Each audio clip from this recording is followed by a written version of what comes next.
नमस्कार, आप देख रहे हैं वन उत्तराखंड। मैं हूं आपके साथ हर्षदा। आइए नजर डाल लेते हैं इस वक्त की हेडलाइंस पर। कोविड काल में निवेश को धरातल पर उतारने वाले निवेशकों का सीएम धामी ने किया सम्मान।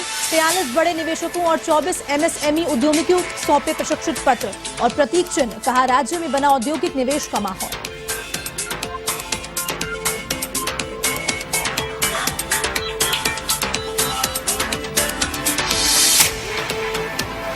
कैबिनेट मंत्री रेखा आर्या का अल्मोड़ा दौरा, कई कार्यक्रमों में की शिरकत। लैंगिक अनुपात से समानता लाने कर दिया बयान।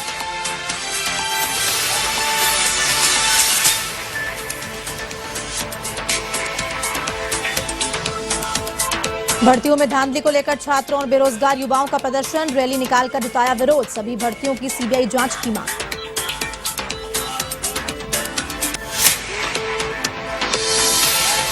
हरिद्वार के सिडकुल में पैसे के लेन देन को लेकर दोस्त की हत्या, पुलिस ने आरोपी युवक को किया गिरफ्तार। 5,000 के लेन देन का बताया जा रहा है पूरा मामला।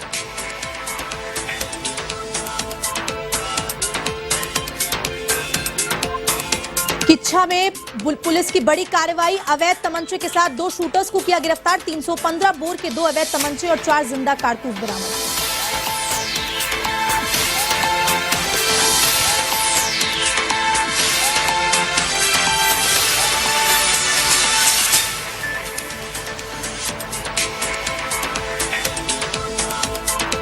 अब खबरें विस्तार से। उत्तराखंड में निवेशक सम्मेलन के प्रस्तावों पर अब तक 35,000 करोड़ से अधिक निवेश की 600 परियोजनाओं को धरातल पर उतारा गया है, जिनमें 89,000 लोगों को रोजगार उपलब्ध हुआ है। बता दें कि कोविड महामारी के बाद से राज्य में कई बड़े निवेशकों के निवेश का कर उत्पादन शुरू कर दिया गया है। इसी को लेकर निवेशक सम्मान समारोह में मुख्यमंत्री पुष्कर सिंह धामी ने 67 उद्यमियों को सम्मानित किया, और जिसमें 43 बड़े निवेशकों और 24 एमएसएमई उद्यमियों को प्रशिक्षित पत्र और प्रतीक चिन्ह देकर सम्मानित किया गया।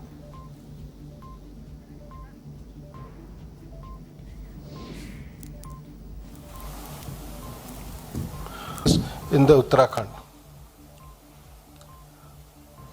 So, in Uttarakhand, मुख्यमंत्री पुष्कर सिंह धामी ने देहरादून के जीजीआईसी में आसरा ट्रस्ट की ओर से 200 वंचित बालिकाओं के लिए बनाए गए आश्रय गृह का लोकार्पण किया। इस मौके पर मुख्यमंत्री पुष्कर सिंह धामी ने कहा कि आसरा ट्रस्ट ने निरक्षित और वंचित बालिकाओं के लिए आश्रय गृह का निर्माण कराया है, जिसमें हर सुविधा देने के प्रयास किए जा रहे हैं। उन्होंने ये भी कहा कि जो अपना जीवन दूसरों की सेवा के लिए समर्पित करता है, उनका जीवन सफल होता है।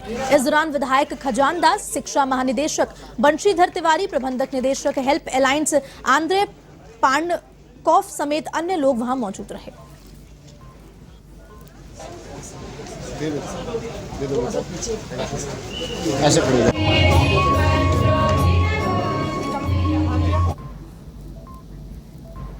मुख्यमंत्री पुष्कर सिंह धामी ने सशक्त भू कानून को लेकर कमेटी की रिपोर्ट पर प्रतिक्रिया दी है। उन्होंने कहा है कि राज्य में सशक्त भू कानून की मांग लंबे समय से उठ रही है। ऐसे में सरकार की जो जिम्मेदारी है, उन्होंने मुख्य सेवक की जिम्मेदारी ग्रहण करने के बाद से इस दिशा में आगे बढ़ने का संकल्प लिया था। वहीं सीएम पुष्कर सिंह धामी ने कहा कि सरकार का अधिकार है कि राज्य की जल, जंगल, जमीन बची रहे। इस दिशा में जिस सख्त कानून की जरूरत पड़ेगी, उसे अपनाने से सरकार नहीं हिचकिचाएगी।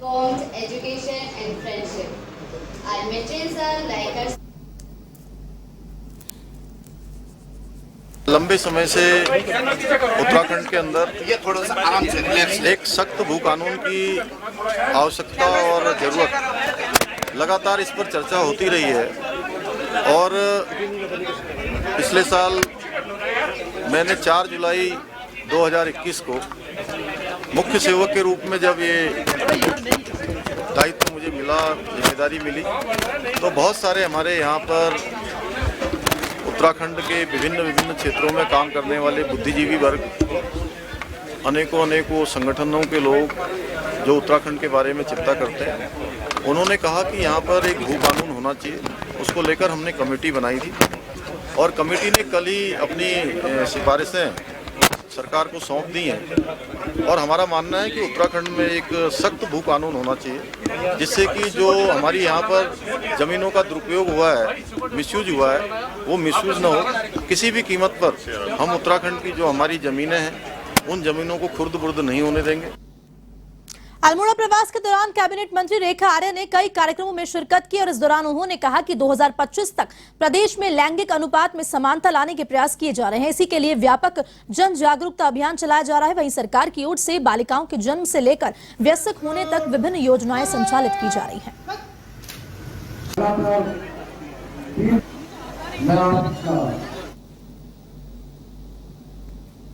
हमारा यह प्रदेश देवभूमि के रूप में जाना जाता है, तो मैं मानती हूँ कि इस देवभूमि को देवी की भूमि बनाना है तो निश्चित रूप से हमें लैंगिक समानता की ओर बढ़ना पड़ेगा। लड़की को पैदा होने से लेकर लड़की को पैदा होने के बाद के दोनों हमको समान अवसर देने होंगे। जब ये समान अवसर हम दे देंगे तो निश्चित रूप से हमारा उत्तराखंड जो है वो देवी की भूमि में भी जाना जाएगा। और साथ साथ में मैं ये कह सकती हूँ कि जो हम लैंगिक समानता 2025 में उत्तराखंड के परिप्रेक्ष्य में हम कह रहे हैं कि ये दोनों समान रूप से आने चाहिए, और वह भी उस दिशा में हम लोग जो है गंभीर प्रयास कर रहे हैं।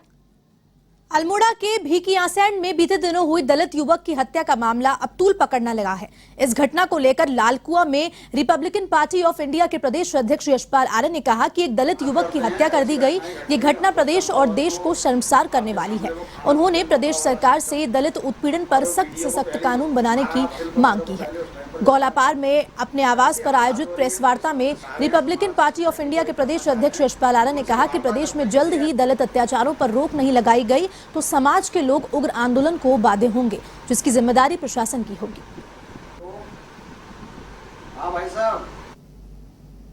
मैंने पढ़ा था अमर उजाला और हिंदुस्तान, उस पर बड़े जोर जबरदस्त तरीके से उन्होंने पेश किया है और अच्छी बात भी है। लेकिन दुख इस बात का है कि मोटा हल्दो के अंदर एक हमारी शिल्पकार समाज की बालिका का गला काट दिया गया, उस पर भी जबकि माननीय मंत्री जी द्वारा भी एसएसपी साहब से भी बातें की, उस पर क्या सुनवाई हो रही है अभी कोई जानकारी नहीं मिल पा रही है। और दूसरा अभी तत्काल ये मामला निपटा नहीं था तो दूसरा तुरंत अभी अल्मोड़े में जगदीश चंद जी की, जिन्होंने वास्तविकता में एक संवैधानिक तरीके से विधायक पद का चुनाव उन्होंने लड़ा, उसके बावजूद भी सरेआम उनका अपहरण करके उनकी हत्या कर दी गई। ये कब तक ऐसा चलेगा? और इससे पहले भी 80-82 के दौर पर उसी भतरौज खान के क्षेत्र पर 14 शिल्पकारों को जिंदा जला करके मार दिया गया। ये पिछले कई वर्षों से जो यातनाएं झेल रहा है उत्तराखंड का आज ये गरीब वर्ग, इस वर्ग के देख रेख करने वाला कोई मसीहा के रूप में अगर कोई आ जाए तो बहुत अच्छी बात है, वरना नहीं तो आने वाले समय में मुझे विश्वास है कि ऐसे अगर माहौल बनता रहा, लोग कानून को तोड़ करके अपने हाथों में लेते रहेंगे तो दंगा होना निश्चित है।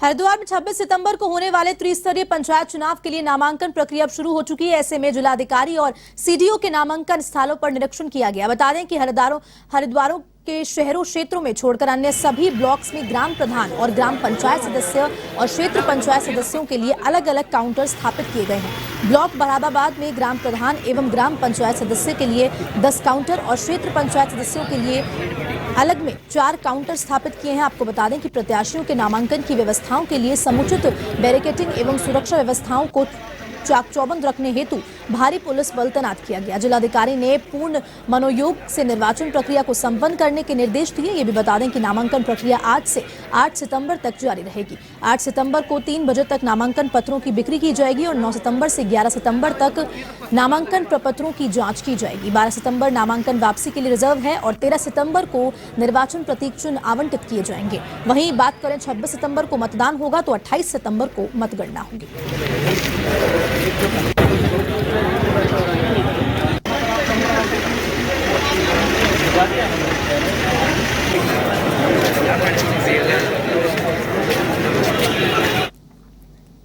वहीं उत्तराखंड सरकार और शिक्षा विभाग एक अनोखी पहल करने जा रहा है, जिसके तहत राज्य में गरीब, अनाथ और कूड़ा बीनने वाले बच्चों के लिए राज्य सरकार और सेंट्रल गवर्नमेंट के सहयोग से प्रत्येक जिले में आवासीय हॉस्टल बनाए जा रहे हैं। वहीं शिक्षा मंत्री धन सिंह रावत ने कहा कि बच्चों की देखरेख और खाने पीने की व्यवस्था शिक्षा विभाग की ओर से किया जाएगा।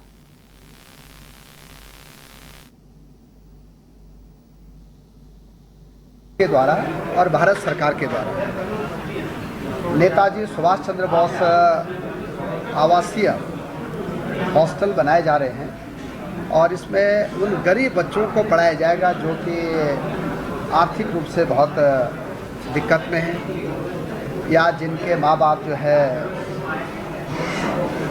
उनसे बिछुड़ चुके हैं। ऐसे बच्चों को हम अपने अपने हर जिलों में एक एक हॉस्टल बना रहे हैं। उनके रहने की, खाने की सारी व्यवस्था जो है सरकार के द्वारा।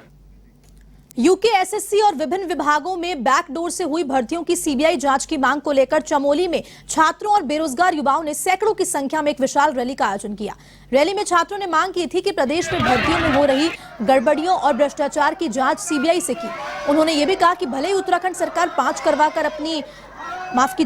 करवाकर अपनी पीठ थपथपा रही हो, लेकिन एसटीएफ उत्तराखंड के उन भ्रष्टाचारियों तक नहीं पहुंच पाएगी जो मूल रूप से इस पूरे खेल को खेल रहे हैं।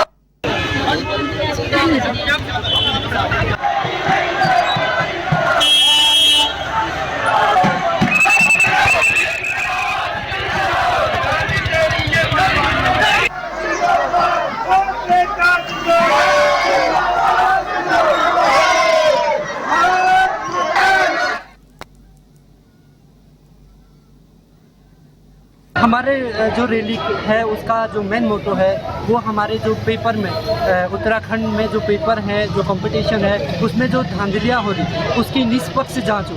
निष्पक्ष जांच इसलिए हो क्योंकि जो एक गरीब तबके का बच्चा है वो मम्मी पापा पत्थर रख करके छाती में पत्थर रख करके पढ़ाते हैं, लेकिन जो हमारे आयोग है या कह सकते हैं कि जो हमारे परीक्षा प्रभारी है वहाँ पे बहुत सारे घोटाले हो रहे हैं। को पता है यहाँ पे बहुत से छात्रों के साथ, उनके भविष्य के साथ खिलवाड़ किया जा रहा है। उत्तराखंड के युवाओं का था एक सपना जिसको तोड़ा उत्तराखंड के अपनों ने ही, क्योंकि उन्होंने मतलब बहुत सालों से ट्रेनिंग कर रहे हैं, बहुत कोचिंग कर रहे हैं, लेकिन उनको नौकरियाँ नहीं मिल रही है। और यहाँ तक कि हमारे जो पूर्व शिक्षा मंत्री श्री अरविंद पांडे सर थे, उन्होंने उनके रिलेटिव उत्तराखंड में तो बिहार से लेकर के आए हैं और उत्तराखंड में उन्होंने उनको भर्तियाँ दी है। उत्तराखंड में यहाँ तक कि अब आर्मी की भर्तियों में भी घोटाले हो रहे हैं। तो सर हम चाहते हैं कि अभी तो ये एक छोटे से गोपेश्वर के एक छोटे से शहर कुछ 100,000 लड़कों ने, युवाओं ने ये आंदोलन किया है। तो अगर इसका समाधान नहीं किया गया, अगर सीबीआई जांच नहीं करवाई गई, तो पूरे उत्तराखंड के हजारों करोड़ों की संख्या में सभी छात्र सड़कों पर उतर जाएंगे। अल्मोड़ा में डाउनग्रेड वेतन के निर्णय पर कर्मचारियों में भयंकर आक्रोश व्याप्त है, जिसके चलते डिप्लोमा इंजीनियर्स महासंघ ने एक बैठक आयोजित की, जिसमें डाउनग्रेड वेतन का विरोध व्यक्त किया गया। और महासंघ के पदाधिकारियों का ये कहना है कि सरकार ने हाल में जो वेतन विसंगति तालिका जारी की है वह कर्मचारियों के लिए घातक है। उन्होंने ये भी कहा कि मांगे नहीं मानी गई तो वह उग्र आंदोलन के लिए बाध्य होंगे। 1962 को जिला चंपावत तत्कालीन जिला पिथौरागढ़ में था, श्रीमती धर्मा देवी का जन्म हुआ। आपने अपनी प्रारंभिक शिक्षा चंपावत जिले के खेती। डाउनग्रेड के संबंध में हमारे महासंघ द्वारा एक चरणबद्ध तरीके से हमें कार्यक्रम दिया है। सर्वप्रथम हमने ज्ञापनों के माध्यम से माननीय जिलाधिकारी महोदय और जो हमारे क्षेत्रीय प्रतिनिधि हैं उनके माध्यम से हमने ज्ञापन मुख्यमंत्री को पहुंचाया है। तत्पश्चात भी अगर शासन इसमें बेरुखी करता है या इनको नहीं मानता है तो हमारा एक कार्यक्रम रहेगा कि हम पूर्णतः आंदोलन की ओर कूदेंगे और अपनी मांगों को पूरा करके ही दम लेंगे। खबर की ओर, गदरपुर के निर्माणाधीन बाईपास पर महतोश पुलिस चौकी के सामने किसानों के खेतों में जाने वाली मोटरों के विद्युत तार अज्ञात डंपर के द्वारा तोड़े जाने के विरोध में किसानों ने प्रदर्शन किया। इस दौरान किसानों ने कहा कि 10 से 15 दिन पूर्व अज्ञात डंपर ने हमारे बिजली के तार तोड़ दिए थे, जिसे लंबे समय से बीतने के बाद भी किसी कर्मचारी अधिकारी ने हमारी बात तक नहीं सुनी, जिससे मजबूर होकर विरोध प्रदर्शन किया गया। नेशनल हाईवे यूनियन भारतीय किसान यूनियन राजनीतिक नहीं है कि हमारे धान सूख रहे हैं, इस टाइम धान निकलने पे हैं। इन्होंने लैंड काट दी है यहाँ 11,000 की। हम कई दिन से इनके पास आ रहे हैं, ये कहते हैं कि कल करेंगे, परसों करेंगे। फिर उस दिन हमने 3-4 दिन हो गए, हम रोड पे आए थे, पुलिस आई थी, पुलिस ने कहा कि हम शाम तक लैंड चालू करवा देंगे। फिर हम पुलिस के पास 2-3 चक्कर गए, पुलिस ने कहा कि भी हमारी नहीं मान रहे, तुम्हें जो करना है तुम कर लो। अब फिर हमने इन्हें फ़ोन करा, ये हमारा फ़ोन उठाना बंद कर दिया। हमारा नुकसान बहुत ज़्यादा धान का हुआ है जी। हमारी जो लाइन है हाईवे के पास ऊपर से गुजर रही थी, हाईवे वालों ने हमारी लाइन काट दी हमारी। हमने इनसे बोला लाइन लगाने के लिए, बोला लाइन लगाते हैं, हमारी तार आ रही है, लेकिन इन्होंने हमारे खेत तार नहीं लगाई। ਲਈ ਆ 43,000 ਨੂੰ ਤੇ ਇਹਨਾਂ ਨੇ 11,000 ਦੀ ਤਾਰ ਤੋੜਤੀ ਆ ਬਾਈਪਾਸ ਵਾਲਿਆਂ ਤੇ ਅਸੀਂ 50 ਵਾਰੀ ਇੱਥੇ ਆਏ ਆ। मैं बुढ़ा बंदा है, इन्हों के चक्कर ला खप गया। उत्तराखंड के रुड़की स्थित शंकरपुरी गांव में संदिग्ध बीमारी से एक महिला की मौत हो गई। वहीं महिला की मौत से गांव के दहशत का माहौल बन गया और दरअसल शंकरपुरी गांव में बुखार से बड़ी संख्या में ग्रामीण पीड़ित हैं। यहां कई ग्रामीणों की डेंगू रिपोर्ट पॉजिटिव आई है। ऐसे में पिछले 2 दिनों में स्वास्थ्य विभाग की टीम्स भी गांव में डेरा डाले हुए है। इस बीच ग्रामीणों में स्वास्थ्य विभाग की लापरवाही को लेकर गहरा रोष व्याप्त है। उनका ये कहना है कि गांव में पिछले 1 महीने से बुखार का प्रकोप चल रहा है, लेकिन स्वास्थ्य विभाग और प्रशासन की ओर से गांव पर कोई भी ध्यान नहीं दिया गया।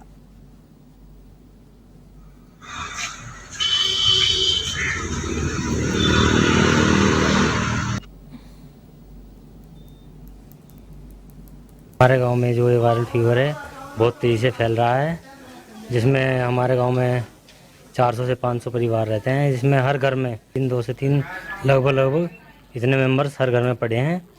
और आज मॉर्निंग में भी हमारे यहाँ पे एक नाई है जिनकी बीवी की डेथ हुई है। इस गांव में समस्या बहुत ज़्यादा है, डेंगू की समस्या सबसे ज़्यादा है। और यहाँ पे किसी ही स्थानीय लोगों ने अपने स्तर से जो भी है दवाई वगैरह की जांच के वो कराई है छिड़काव, किसी प्रशासन से या किसी स्वास्थ्य विभाग की टीम से कोई सहायता नहीं मिल पाई है। कल आए थे, कल से अभी तक कोई उनका रिपोर्ट का आता पता नहीं है, कुछ भी नहीं पता उन्हें। और जो पेशेंट की डेथ हुई है वो अभी उसको कल से फीवर था और ये बता रहे हैं कि ये SRM हॉस्पिटल में इन्होंने ट्रीटमेंट लिया, उसका वहीं टेस्ट कराया।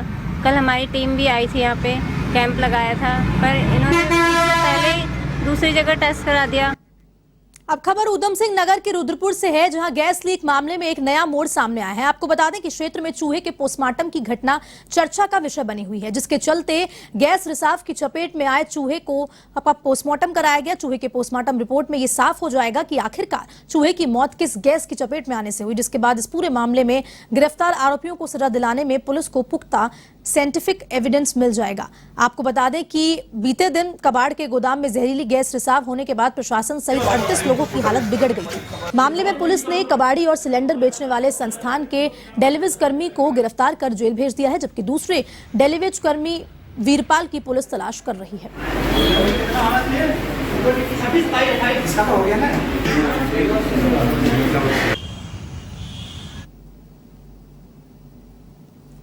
इसमें रिसेंटली एक गैस लीक करने की दुर्घटना हमारे यहाँ हुई थी, जिसमें हमने अभियोग भी पंजीकृत हुआ है।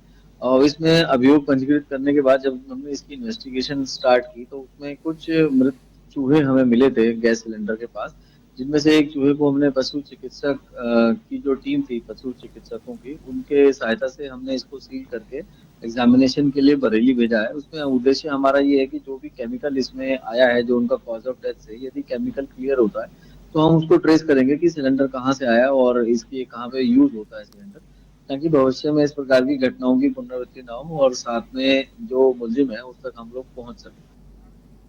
हरिद्वार के सिडकुल थाना क्षेत्र में 5000 के लेन देन को लेकर हत्या का सनसनीखेज मामला सामने आ पाया है।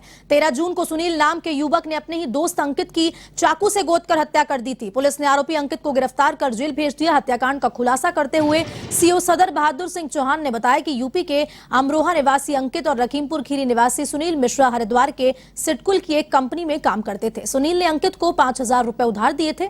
कई बार मांगने के बावजूद भी अंकित ने जब पैसे नहीं लौटाए तो 13 जून की रात सुनील ने गुस्से में चाकू से गोदकर अंकित की हत्या कर दी और फरार हो गया। ऐसे में पुलिस ने आरोपी सुनील मिश्रा को गिरफ्तार कर लिया और उसकी निशानदेही पर हत्या में प्रयुक्त चाकू बरामद कर लिया।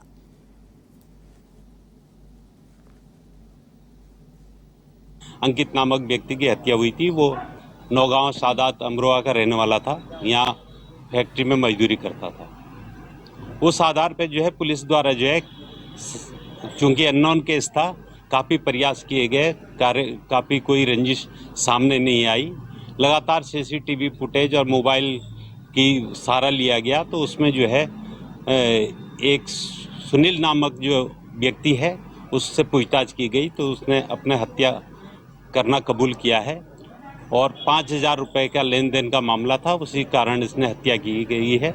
सुनील मिश्रा को जो है गोला उत्तर प्रदेश का रहने वाला है, उसे गिरफ्तार कर लिया गया है, उससे चाकू बरामद किया गया है। जो CCTV फुटेज है उसका सहारा लिया गया।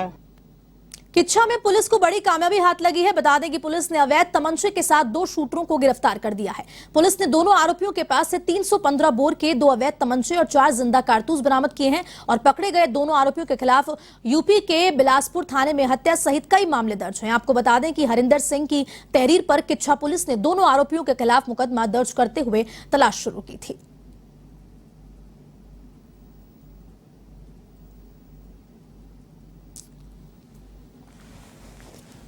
इनमें एक ये वादी हरेंद्र पुत्र महेंद्र हैं, जिनके द्वारा एक तहरीर दी गई थी, जिनमें एक व्यक्ति जिशान नामक व्यक्ति के द्वारा अपने एक साथी के साथ इनसे पैसे मांगे गए, रंगदारी मांगी गई और न देने के दशा में इन पे जान से मारने की, इनके पुत्र को जान से मारने की बात कही गई। तो उसी आधार पे जो प्रकरण था काफ़ी गंभीर था और गंभीरता के दृष्टिगत इसमें टीम गठित की गई और इसमें 2 व्यक्तियों की गिरफ्तारी की गई है और इनसे कुछ असलाह भी बरामद हुए हैं और इनमें से एक व्यक्ति जो है उस पर 302 और गैंगस्टर के तहत कार्रवाई की गई है रामपुर में और इनसे पूछताछ की जा रही है और इसमें काफ़ी पहलू और भी हैं इस पूरे घटनाक्रम में, उनकी भी बारीकी से जाँच की जाएगी और इसमें जो भी अन्य तथ्य आते हैं प्रकाश में उसके हिसाब से भी कार्रवाई की जाएगी।